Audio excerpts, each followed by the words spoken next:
Yo, what is good, everybody, and welcome back to the channel. I'm QtheCostaRican, the coach of the Chicago Dragapults, and today we have another draft analysis coming your way in the IBA #bars. As you can see, the beautiful logo made by none other than the IBA coach himself, JV.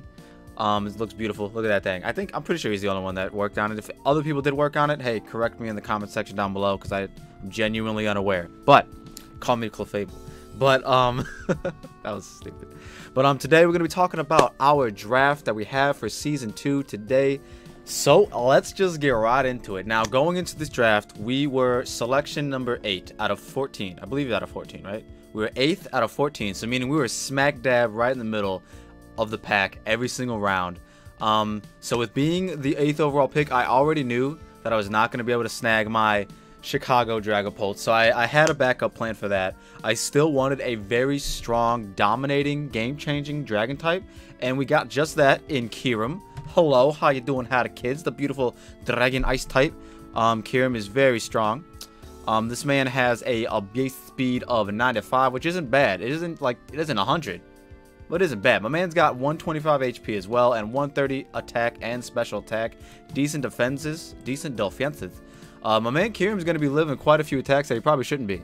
And we're hoping we can, just destroy whole teams. One of the main, not drawbacks, but what's the word I'm thinking of? One of the main things that was pulling me towards selecting Kirim was the fact that I faced Kirim in a different draft league. I believe it was the GPT, if I'm not mistaken.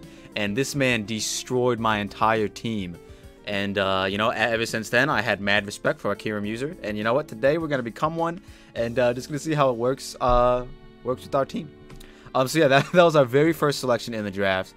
And one of the mons that were on my board, because obviously I had Dragapult there at tier 1. But I knew I wasn't going to get him. But in the off chance that I did get him, I was going to select him, of course. But Kirim was my backup always and forever. And I'm hoping this Dragon Ice type can put in some work in Season 2, man. Kill Leader? Maybe not, but probably not. But maybe. You never know. Up next was another Pokemon that was also on my initial draft board, I guess if you want to call it. Another tremendously fast Pokemon. We got, boom, Talonflame. Let me make Kirim disappear. Kirim, calm down. It's okay. We got Talonflame, very fast fire flying type. The better Charizard, if you will. With base, 126 speed, I believe this man has. It's insanely fast. Pretty abysmal stats everywhere else, but it's extremely fast. It's typically a physical attacker, and its Gale Wings ability gives it priority in all its flying type moves as long as it has maximum HP. So that's really cool. It's obviously not as broken as it used to be, otherwise it would have been tier 1. Kit Kat has something to say about Talonflame. Kit Kat? But yeah, man, we snagged up Talonflame. Very fast physical attacker, hoping to put in some work with my man. And I actually used Talonflame in the DTC. I believe this is one of 2 Pokemon on this team that I'm about to tell you about that I've ever used in a different draft league. Everyone else is brand new to me in terms of draft league usage, but I have used Talonflame in the DTC before. Season 3 currently. That season is actually still currently going on. But I just really wanted Talonflame in Generation 8 to see how well it can do in a Generation 8 meta. So yeah, that's Talonflame. Up next, we were forced to select our Gmax within the first 3 turns. And I had my eyes on a Gmax that I really wanted, but it got selected round 1 and 2, which made me believe, man, I probably should have selected my Gmax a little bit ahead of time. But I was all like, you know what? Let me just snag him up anyway. Let me snag up the next best thing anyways. And with that, we took Inteleon. Look at my man, Sniper. Actually, we have another. Boom. That's regular Inteleon. Then we got the Sniper Inteleon. So, Gigantamax Inteleon. Pretty cool Pokemon. He's got base 120 speed and special attack, I believe. Am I mistaken? Hold up. I think I remember that speed on the top of my head. Yep, base 120 speed and 125 special attack. So my man is a very strong special attacker here. Agent, whatever letter you want to put in the alphabet, that's Inteleon. We're gonna be bringing a different letter every single week, so stay tuned for that. I don't know why I'm talking about that like that matters. But yeah, man, very fast special attacker, pretty strong Pokemon. You always want in my opinion, you always want your Gigantamax to be offensive. Like having a defensive Gigantamax, in my opinion, doesn't really benefit you as much as a offensive one could. So with Inteleon being super fast, it's typically gonna attack first, obviously unless like Trick Room shenanigans or a faster Gigantamax. I do believe. Is there actually wait, is Inteleon the fastest Gigantamax? Yeah. I actually low-key think it is. I think Inteleon is the G-Max with the highest base speed stat. I'm pretty sure, because Cinderace is 1 speed below at 119. And Charizard's base 100. And my glasses are crooked. But yeah, either way, man. Fast Inteleon. Special attacking. Hopefully we can, you know, take some lives with my man Sniperella over here. So yeah, that's Inteleon. Up next, I did not know what I wanted to do. I had a tier 1 available still in terms of like my point total that I could use to draft. And we were allowing the Urshifus in this league. And I was like, yo, they're allowing the Urshifus. The only stipulation is you can't use the Urshifu signature ability, meaning Wicked Blow on the Dark Fighting type one, or I think it's Rapid Surge Strike, something. I don't know. Whatever the water type one is. Either way, both the moves always guarantee crits, which is in theory pretty broken unless you have like a hard counter like Galarian Weezing or something like that, or Water Absorb Max Defense Rocky Helmet Seismitoad, or Anger Point Crocodile. Low key Scarf. Yeah. Anyways, I kind of already said we drafted Urshifu, the Rapid Style Strike, the water type one. Whoops, where is it? There it is. Hello, brother. How you doing? Now I wanted to draft this Pokemon because one, it's strong, but base 130 attack is insanely powerful, and he's got base 97 speed as well. So it's like he's outspeeding a lot of like the meta, quote unquote, because base 80 speed is like where the threshold is at. You got base 97. You haven't hit the 100 tier yet, but you're at 97, which is damn close. You don't outspeed like Hydreigon or anything, but you outspeed like Gardevoir and Chandelure. But that's besides the point. We have Urshifu, it added another water type to the team, but I was okay with it because water typing is really good offensively and defensively, even though Urshifu's special defense is definitely terrible, but its physical defense is pretty decent. Where's it going with this? The main reason I wanted to draft Urshifu Rapid Style Strike was, call me stupid, but thumbnail potential is very strong with this one. My man Urshifu, if he even gets 1 kill, bro, and nothing else on my team does anything, I'm putting Urshifu as a thumbnail. And that's very clickable, if you know what I'm saying. Everybody wants to see the brand new Pokemon in Draft League format, you feel me? So, was this a smart pick? I do think so. I do think so. For many reasons other than his competitive viability. But, like I said, while he does have tremendous thumbnail potential, he's also a very good physical attacker. So, watch out for Urshifu, man. He's going to be taking lives. They tried to nerf him with not being able to use his signature move, but I do believe that he is still going to put in some work for my team. So up next, looking at my team, Inteleon, Talonflame, Urshifu, all super weak to electric type attacks. Like literally a Rotom just goes in on my team. So I was all like, let me find a Pokemon, let me find a ground type that's pretty bulky. And Runerigus was born. Well, this actually looks kind of weird. Hold up, it looks kind of squished, right? Right? Is it just me? That look kind of squished. All right, we good here now. But yeah, we got Runerigus, the ghost ground type. This is the other Pokemon that I've used in another draft league, was DTC Season 2, I believe. Although I never really utilized him to his, I only brought him to 2 games, I believe. And the one game I brought him to, he got washed by a Blastoise like turn 1. So I didn't really get to utilize my mans all that much. So I was all like, let me bring him back. He's a reliable hazard setter. Gives me both an electric type immunity and a normal type and fighting type immunity, so that's pretty cool. He's got 3 immunities to back him up with why we should draft him.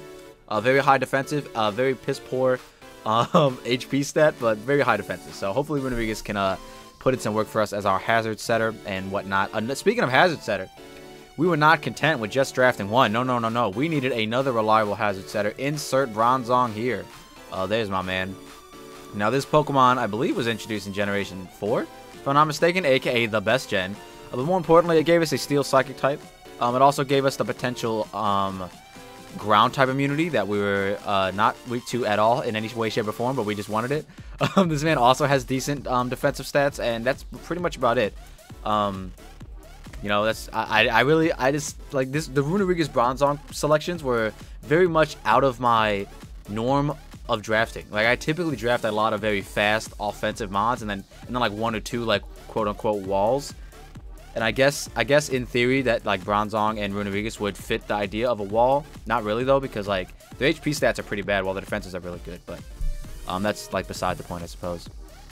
But yeah, the wall picks do not end with Bronzong and Runerigus. No, because we also decided to pick up my boy Type Null, aka Baby Savali. Now, my man is, if you don't know about Type Null, he is a pre-evolution of Savali. I believe, I don't know how to evolve him. I really didn't play the Sun and Moon games all that much. But nonetheless, my man can rock an Eviolite. He has the same exact stats as Savali besides his speed stat. So he can rock an Eviolite and multiply his defenses by 1.5. I believe that's what the Eviolite does. And so yeah, it gives him it makes him a pretty bulky boy. Although he is really slow, it gives us a ghost type immunity. He does, I know a lot of like the popular sets for Type Null are like involve like rest, sleep talk, sword stance, crush claw shenanigans, which is cool. I'm not gonna say it's a bad set. It is a good set, but I genuinely don't know what I'm gonna be utilizing Type Null for. But like I said, as a normal type, gave us a ghost immunity, gave us another bulky boy that I really didn't feel like so far. Drafting these three guys, like I'm pretty sure I drafted these three guys back to back to back, and it was just really weird. I think my thinking pattern while I was doing this was a lot of guys were drafting really bulky mons like in the mid rounds, and I was all like, why is everybody like, why are all these bulky guys just getting taken? I need to start drafting some bulk, because that's just what I just felt like I needed it. So that's what I did.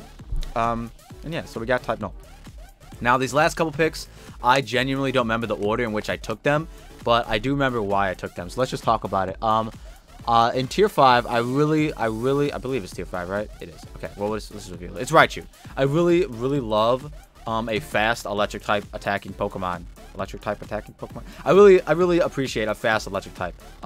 In tier 5, there was Raichu, and then there was Rotom Fan, which I low-key wanted Rotom Fan, but that got taken, I believe, right before, or two spots before I was selecting. So I was like, man, I can't get Rotom Fan, but I can get Raichu, who is faster than Rotom Fan, and I believe it has a higher special attack stat. I could be wrong, don't quote me on this, but we got Raichu. That's the mono electric type. You know, nice Gen 1 Kanto OG. Can't go wrong with Raichu. Shout out to Scotty. So yeah, I'm looking forward to using Raichu. I believe he gets access to Volt Switch. I also know I've seen physical Raichu sets running around, but I don't know about that. I really don't know about that. But up next, as you can see, we are missing a grass type on our team. We are also missing a fairy type on our team. Who fits the bill on both of those? Whimsicott. Let's make Raichu disappear. We got Whimsicott, aka Mrs. Prankster herself. Whimsicott's pretty cool. She gets access to 3 different abilities. I believe Prankster, Chlorophyll, and Infiltrator. If I'm not mistaken, Infiltrator's pretty cool if we think they're going to be running subsets. Like my man, Reddit Cahoots, bro. That man is in love with subsets these days. Check out the DTC Season 3 if you don't know what I'm talking about. But either way, Whimsicott's main ability that is going to be utilized is Prankster, giving us priority to our non-damaging moves, i.e. Toxic, Leech Seed, Substitute, Stun, Spore. What does it get? Does it get Sleep Powder? I don't know. Either way, Cotton Guard. I know it gets Cotton Guard. It gets a lot of cool non-damaging moves that its Prankster ability can you know, take advantage of, which is pretty cool. It's a Grass Fairy type, very fast at base 116 speed, I believe, and a pretty decent special attack stat. So that's Woowa Whimsicott, this beautiful cotton. Up next, the polar opposite of Whimsicott is the poison dark type Skuntank. Look at this man.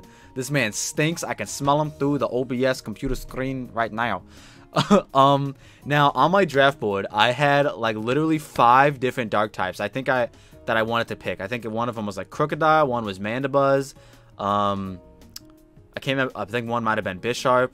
Either way, none of them was Skuntank. Absolutely none of them was Skuntank. But at the time of drafting him, he was one of the better dark types that were left. It was also gave me a poison type to give me a Toxic Spike Absorber, which was pretty cool. And yeah, he's just a cool guy. He's just a cool guy. You know what I mean? Just a cool guy. Skuntank. I'm hoping to get some pretty cool usage out of my mans here. And like he was just I don't know. I just felt like he just called out to me. You know what I mean? It was between him or I think Scrafty, but I don't even think they're in the same tier.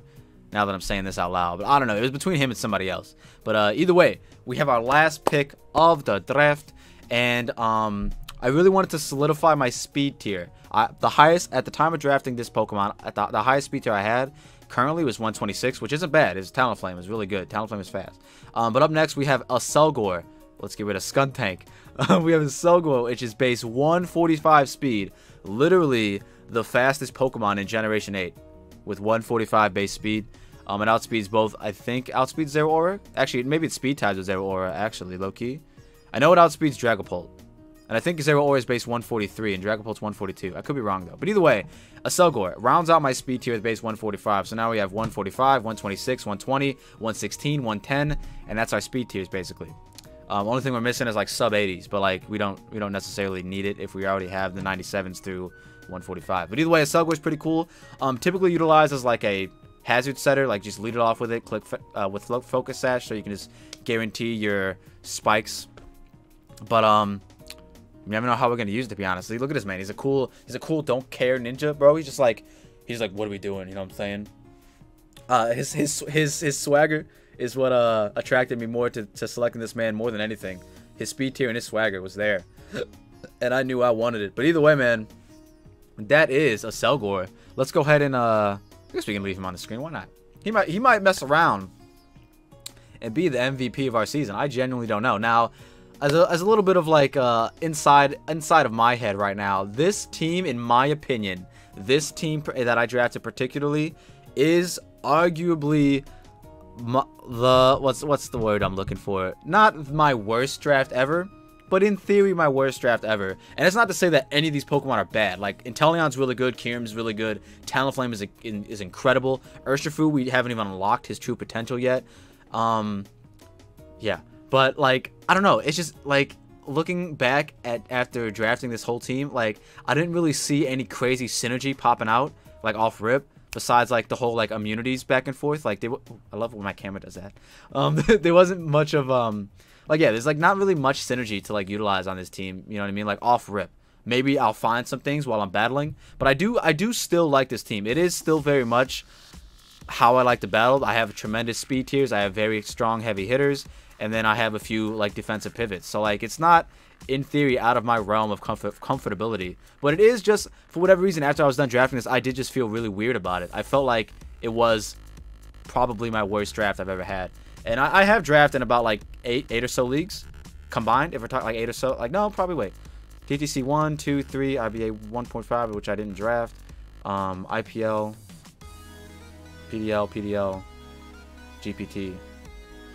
So 8, yeah, whoa, I was right. Yo, I'm so good at this game. But yeah, anyways, so yeah, I didn't really like how I drafted this team, but the more I keep looking at it and team building and practicing with it on Showdown, I am actually growing to, like, love this team. It is actually pretty cool. So either way, hoping we can have a nice, beautiful season 2. Our first opponent is actually the man who drafted our mascot, Dragapult. This man did give me a heads up beforehand. He said, yo, if Dragapult falls to me, he drafted way before me, I think at number 4 or 3. He's all like, yo, if Dragapult falls to me, I am going to be picking this man up, so just don't be surprised if I do. So I respect that, Wes. I respect that, but I'm coming for you, brother. If you're watching this, Wes, brother, W3S7, brother, first off, go subscribe to my man, a.k.a. champion of Season 1.5 Randomized League. That being said, I'm gonna get up out of here. If y'all like what you saw and you saw what you like, don't forget to leave a like and subscribe if you're new, and we'll see you in the next one. Peace.